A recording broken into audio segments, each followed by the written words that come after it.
Digimon World, a PS1 game that throws into the digital world and asks you to save File Island.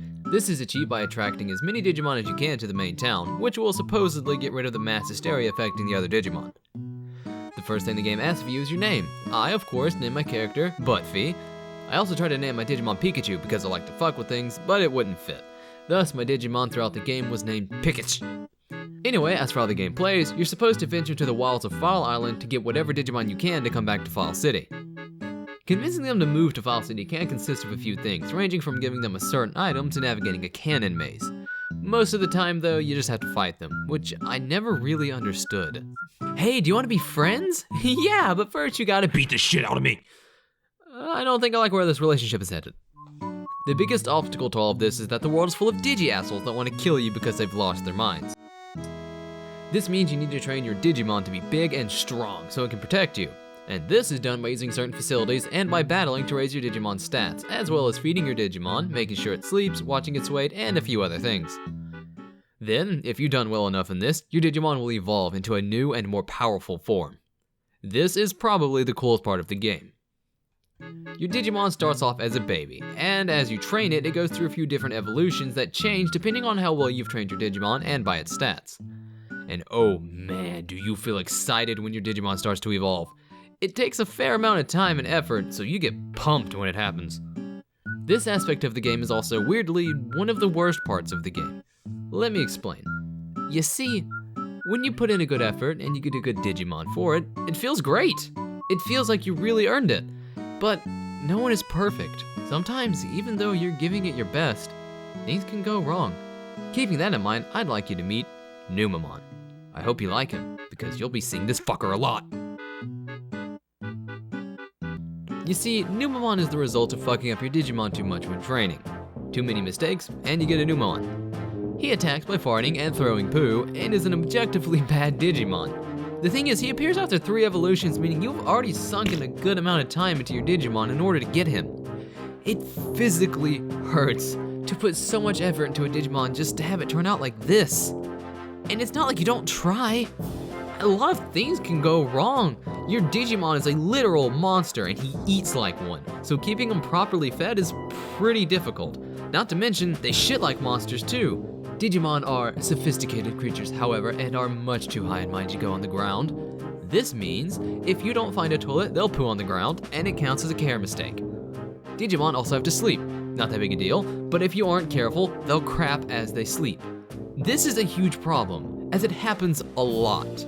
Which is weird because I've never faced a problem like this. How often does this happen in real life? I can count on one hand how many times I've shit in the bed. 0 times. I've never shit in my bed. And if you have, I am sorry because it is apparently very unpleasant. Another thing that's annoying is that your Digimon gets tired after training it for so long. That makes sense. The problem is, I can't tell when they're getting tired. They just sort of randomly display this teardrop above their head to tell you, hey, you fucked up. Once you see the teardrop, the damage is already done. You can prevent this, however, by having your Digimon rest in a specific chair in town. Again, not knowing when he was tired, I just sort of guessed when he needed to rest, and oh, would you look at that? He shit in the chair! Why?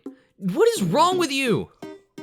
So all of this combined gets you a Numamon. And how do you remedy this, you may ask? You see, you can't get a new Digimon until your current one dies. You can achieve this by having him lose in 3 battles, which kills him, but you don't want to, since you'll lose money and items, and it can cause your Digimon to not pass on some of the moves he's learned. It's best for them to die of a natural death. The best way to shorten your Digimon's life is by making it unhappy, more precisely, by scolding it. So you just end up screaming at the poor thing until it dies. It's pretty morbid. Now seems as good a time as any to mention the unique translation. For instance, when you're excited, what would you say is an appropriate word to express that? Would it be yay, maybe woo, or perhaps an exaggerated but satisfying yes? For Digimon World, the appropriate answer is whoa! Anytime you pick up an item, your character exclaims whoa to show he is excited. This isn't the only thing either. Quite a few times the translation seems a bit off, like there's always unnecessary things said or things seem to be repeated. I don't feel well. Are you alright? I don't feel good. Is this where you live? I feel sick, no energy. You look awful. It's getting worse. I have to figure out why. That seemed a little unnecessary, right? Stuff like this happens a lot. That said, once you get the hang of things and become more experienced in the ways of raising Digimon, save's coming, excuse me, you can more or less safely traverse File Island. Doing so builds up the town, giving you access to facilities that are incredibly important to an adventurer such as yourself, like an item shop, a hospital, a whale, and a curling area. Okay, they're not all helpful. Still, the city continues to grow. And after the city has grown large enough, you are attacked by a dragon, snake, skeleton, bird? Whatever, a thing attacks you. Upon defeating it, you are now free to access Mount Infinity, the final area of the game. After spending a while traversing the Matrix, you come face to face with the one responsible for the corruption of the minds of the Digimon on File Island, Analog Man. He quickly explains his motives unnecessarily, like any good villain would, and says his plan was to turn all of the Digimon into his slaves. He then summons Machine Draymon, which is a terrifying dragon tank cannon. Digimon get a little crazy down the line. Either way, he's powerful and intimidating, and it actually took me quite a few times to beat him. Eventually, however, by the sheer forces of luck and persistence, I beat him. And it's not explained why exactly, but you do get a shot of Analog Man screaming in terror.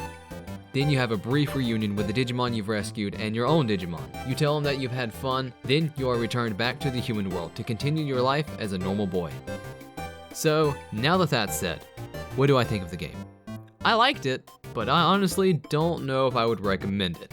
Mainly because this game requires that you dedicate a lot of time to it. You are expected to trial and error your way to victory, and people don't have infinite free time to do this. I myself eventually just broke down and looked up a guide since I was getting pretty sick of getting caught in this loop of spending a lot of time with the Digimon, getting a Numamon, and starting over. It's not a bad game, but it is certainly flawed. The biggest sin being that it wastes your time. So, that's that. Thanks for watching.